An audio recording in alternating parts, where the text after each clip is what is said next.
ये आकाशवाणी रायपुर है। छत्तीसगढ़ी समाचार बुलेटिन के संग वसुधा सेन के जय जोहार। अब सुनो आज के प्रमुख समाचार।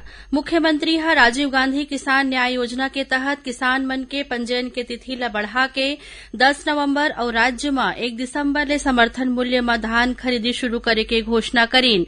छत्तीसगढ़ के स्कूल मन में अब गांधी जी के प्रिय भजन रघुपति राघव राजा राम और वैष्णव जन तो तेने कहिए जे के नियमित गायन होही। और काली छत्तीसगढ़ के राज्य स्थापना दिवस आए ये अवसर में रायपुर में राज्य अलंकरण और राज्योत्सव समारोह आयोजित करे जाही। अब समाचार विस्तार ले। मुख्यमंत्री भूपेश बघेल राजीव गांधी किसान न्याय योजना के तहत किसान मन के पंजीयन के तिथि ला बढ़ा के 10 नवंबर करे जाए और राज्य में 1 दिसंबर ले समर्थन मूल्य में धान खरीदी शुरू करे के घोषणा करीन। श्री बघेल काली राजधानी रायपुर के साइंस कॉलेज मैदान में 3 दिवसीय राष्ट्रीय आदिवासी नृत्य महोत्सव के समापन समारोह ला संबोधित करत हुए किहिन कि ये आयोजन प्रदेशवासी मन के सहयोग ले अंतर्राष्ट्रीय स्वरूप ले हे। उमन किहिन की समारोह में गीत संगीत नृत्य वाद्य और वादन के जरिया नवा समाज आकार लेवत दिखाई देवत है। ये वो समाज आए जिन्हा हासिया में रहे है। ये आयोजन के जरिया छत्तीसगढ़ के संस्कृति ला एक नवा पहचान दे के कोशिश करेगे है। ये मौका में मुख्यमंत्री पाड़ामुंतोम बस्तर ऐतिहासिक जीत ला सलाम राष्ट्रीय आदिवासी नृत्य महोत्सव 2019 पर कॉफी टेबल बुक और हमर संस्कृति हमर तिहार पुस्तक मन के विमोचन करीन। मुख्यमंत्री समारोह में नृत्य प्रतियोगिता के विजेता नर्तक मन ला पुरस्कार राशि और प्रमाण पत्र प्रदान कर सम्मानित करीन। विवाह संस्कार श्रेणी में प्रथम पुरस्कार झारखंड के करसा नर्तक दल ला, द्वितीय पुरस्कार ओडिशा के धप नर्तक दल ला और तृतीय पुरस्कार असम के कार्बी तिवा नर्तक दल ला मिलिस। ऐसने अन्य पारंपरिक तिहार में घलोक झारखंड के छाऊ नृत्य दल ला प्रथम, ओडिशा के बादसल नर्तक दल द्वितीय और छत्तीसगढ़ के गौर सिंह नर्तक दल तीसरा स्थान हासिल करीन।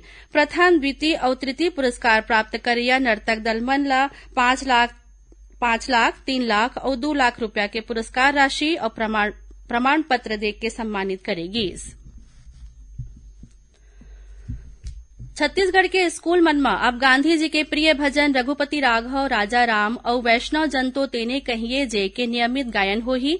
मुख्यमंत्री भूपेश बघेल आज एकर घोषणा करीन। उमन किहिन की राज्य के लइका मन ला गांधी जी के विचार मन से संस्कारित करे बर ये निर्णय लेगे है। उमन किहिन कि पूर्व प्रधानमंत्री इंदिरा गांधी और पूर्व उप प्रधानमंत्री सरदार वल्लभ भाई पटेल के व्यक्तित्व में महात्मा गांधी के मूल्य मन के मौजूदगी सबसे बड़े समानता रहे है।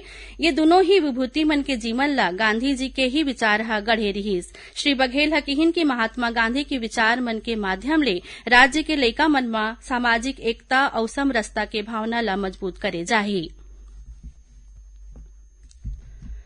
काली छत्तीसगढ़ के राज्य स्थापना दिवस आए ये अवसर में राज्य अलंकरण और राज्योत्सव समापन समारोह आयोजित करे जाही। ये कार्यक्रम राजधानी रायपुर के साइंस कॉलेज मैदान में संध्या 6 बजे शुरू होही।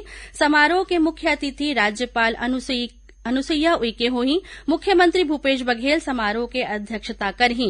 ए मौका में काली संस्कृति विभाग डाहर ले ये बच्छर अलग अलग 8 विधा मन के विभूति मल्ला छत्तीसगढ़ राज्य अलंकरण सम्मान दे जाही। उल्लेखनीय है कि पहली 4 विधा मन में विभूति मल्ला छत्तीसगढ़ राज्य अलंकरण सम्मान दे जात रहीस। कोरोना महामारी के चलत पाछू 1-2 बच्छर ले 1-2 विधा मन में पुरस्कार के घोषणा नहीं हो पाए रहीस। ये विधा मन के विभूति मल्ला घलो राज्य अलंकरण समारोह में सम्मानित करे जाही। प्रदेश के सब्बो जिला मुख्यालय मन में घलो काली राज्योत्सव मनाए जाही। मुख्यमंत्री भूपेश बघेल काली राजधानी रायपुर के स्वामी विवेकानंद सरोवर बूढ़ा तालाब परिसर स्थित छत्तीसगढ़ लोक माटी शिल्प परिसर पहुंचीन और उहां छत्तीसगढ़ गोधन न्याय योजना और आजीविका मिशन के तहत महिला स्व सहायता समूह मंडहार ले लगाए गए स्टॉल में गोबर और माटी के दिया और अन्य सामग्री खरीद के उनला प्रोत्साहित करीन। ये दौरान मुख्यमंत्री लोगन मन ले स्थानीय विक्रेता और कुम्हार मन से ही दिया खरीदे के अपील करीन। ये मौका में उमन दीपदान महोत्सव के तहत 1 लाख दिया के निःशुल्क वितरण के काम के शुरुआत घलो करीन। छत्तीसगढ़ी समाचार बुलेटिन आप मन आकाशवाणी रायपुर ले सुनत हव। छत्तीसगढ़ के खबर ले है आपके वास्ता और खबर के विश्वसनीयता ले है हमार वास्ता। आकाशवाणी समाचार रायपुर के प्रादेशिक समाचार बुलेटिन के संगे संग हमार समसामयिक कार्यक्रम आप रेडियो के संग अपन मोबाइल में घलो सुन सकत हव। आकाशवाणी समाचार फेसबुक, ट्विटर और यूट्यूब में घलो हावय। हमार फेसबुक पेज हरे Chhattisgarh news on AIR, Twitter handle CGAIR news और हमार यूट्यूब चैनल हरे छत्तीसगढ़ AIR न्यूज। तो अब रेडियो के संगे संग आपके मोबाइल के माध्यम ले हम आप तक पहुंचत हन। छत्तीसगढ़ के हर खबर बर सुनत रहो आकाशवाणी समाचार। अब आगू बढ़वो बातें समाचार को ती। राष्ट्र आज आधुनिक भारत ला एकता के सूत्र में पिरोने वाला लौह पुरुष सरदार वल्लभ भाई पटेल ला उखर 146वां जयंती में श्रद्धा सुमन अर्पित करत है। ये दिन ला राष्ट्रीय एकता दिवस के रूप में मनाए जाते। राष्ट्रपति रामनाथ कोविंद दिल्ली के पटेल चौक में सरदार पटेल के प्रतिमा में पुष्पांजलि अर्पित करीन। अनेक केंद्रीय मंत्री मन घलो लौह पुरुष ला श्रद्धांजलि देन। प्रधानमंत्री नरेंद्र मोदी सरदार पटेल के जयंती में उनला भावभीनी श्रद्धांजलि अर्पित करीन। ये अवसर में अपन वीडियो संदेश में श्री मोदी कहीन कि सरदार वल्लभ भाई पटेल की प्रेरणा ले भारत बाहरी और आंतरिक सब्बो प्रकार के चुनौती मन के सामना करे में सक्षम रहे है। एती छत्तीसगढ़ में घलो लौह पुरुष सरदार वल्लभ भाई पटेल के जयंती और पूर्व प्रधानमंत्री इंदिरा गांधी के पुण्यतिथि में अलग अलग कार्यक्रम आयोजित करे जात है। मुख्यमंत्री भूपेश बघेल अपन रायपुर स्थित निवास कार्यालय में सरदार पटेल और पूर्व प्रधानमंत्री इंदिरा गांधी के चित्र पर श्रद्धा सुमन अर्पित कर उनला नमन करेन। उन्हें राजधानी रायपुर के साइंस कॉलेज मैदान में स्थित ऑडिटोरियम में आज सरदार पटेल और श्रीमती गांधी के व्यक्तित्व और कृतित्व ऊपर आधारित फोटो प्रदर्शनी लगाई गई। एकर शुभारंभ गृह मंत्री ताम्रध्वज साहू करेन। प्रदर्शनी में सरदार पटेल के संविधान सभा के बैठका और स्वतंत्रता प्राप्ति के तस्वीर मल्ला प्रदर्शित करे गे है। उन्हें श्रीमती गांधी के इंदू ले इंदिरा बने तक के जीवन सफर और देश के विकास बर उखड़ डहार ले करे गे महत्वपूर्ण निर्णय मनला चित्र के माध्यम ले प्रदर्शित करे गे है। राष्ट्रीय एकता दिवस के अवसर में कार्यक्रम में अतिथि मंडहार ले एकता, अखंडता और सुरक्षा बनाए राखे के शपथ लेगीस। छत्तीसगढ़ के जनसंख्या में अन्य पिछड़ा वर्ग और आर्थिक रूप ले कमजोर वर्ग मन के सर्वेक्षण के काम अब 30 नवंबर तक होही। उल्लेखनीय है कि सर्वेक्षण बर क्वांटिफाइबल डाटा आयोग के गठन करे गे है।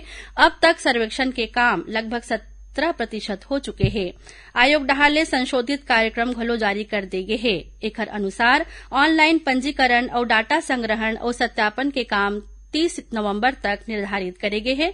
डाटा संग्रहण के बाद ग्राम पंचायतवार और वार्डवार सूची के प्रारंभिक प्रकाशन ग्राम पंचायत, जनपद पंचायत, तहसील कार्यालय और जोन कार्यालय में 17 दिसंबर तक करे जाही। प्रारंभिक प्रकाशन ऊपर दावा आपत्ति अगले साल 5 जनवरी तक ले जाही। दावा आपत्ति के निराकरण 20 जनवरी तक करे जाही। और अब थोरकुन समाचार सार में बिलासपुर के लाइवलीहुड कॉलेज निपनिया में काली जिला स्तरीय जॉब मेला के आयोजन करे जाही। बलरामपुर जिला के शंकरगढ़ विकासखंड के जगी में उसनी, बरियाडी कला और वाड्रफ नगर के गुड्रू में विशेष आधार शिविर के आयोजन करेगीस। ये शिविर में 300 पहाड़ी कोरवा, पंडो और नगेशिया समुदाय के सदस्य मन के आधार कार्ड बनाएगीस। कोरिया जिला के पुलिस अधीक्षक नौकरी लगाए के नाम में फर्जी फोन कॉल से सतर्क रहे के अपील करे हैं। उमन किहिन की लोगन मन ऐसन कोनो फोन कॉल के झांसा में झन आवे। महासमुंद जिला के नगर पंचायत तुमगांव बस्ती के भीतर हाथी के हमला ले एक झिन बुजुर्ग के मौत हो गई और धमतरी जिला के सिहावा क्षेत्र में स्थित श्रृंगी ऋषि आश्रम के पहाड़ी ऊपर आज दूसरैया तेंदुआ घलो पिंजरा में कैद हो गए। तेंदुआ ला वन विभाग डहार ले सीता नदी अभ्यारण्य क्षेत्र में छोड़े जाही। आखिर में प्रमुख समाचार एक घो फेर। मुख्यमंत्री राजीव गांधी किसान न्याय योजना के तहत किसान मन के पंजीयन के तिथि ल बढ़ा के 10 नवंबर और राज्य में 1 दिसंबर ले समर्थन मूल्य में धान खरीदी शुरू करे के घोषणा करीन। छत्तीसगढ़ के स्कूल मन में अब गांधी जी के प्रिय भजन रघुपति राघव राजाराम और वैष्णव जन तो तेने कहिए जे के नियमित गायन होही और काली छत्तीसगढ़ के राज्य स्थापना दिवस आए। ये अवसर में रायपुर में राज्य अलंकरण और राज्योत्सव समारोह आयोजित करे जाही। एकरे संग छत्तीसगढ़ी समाचार बुलेटिन यही सिरावत है। जय जोहार।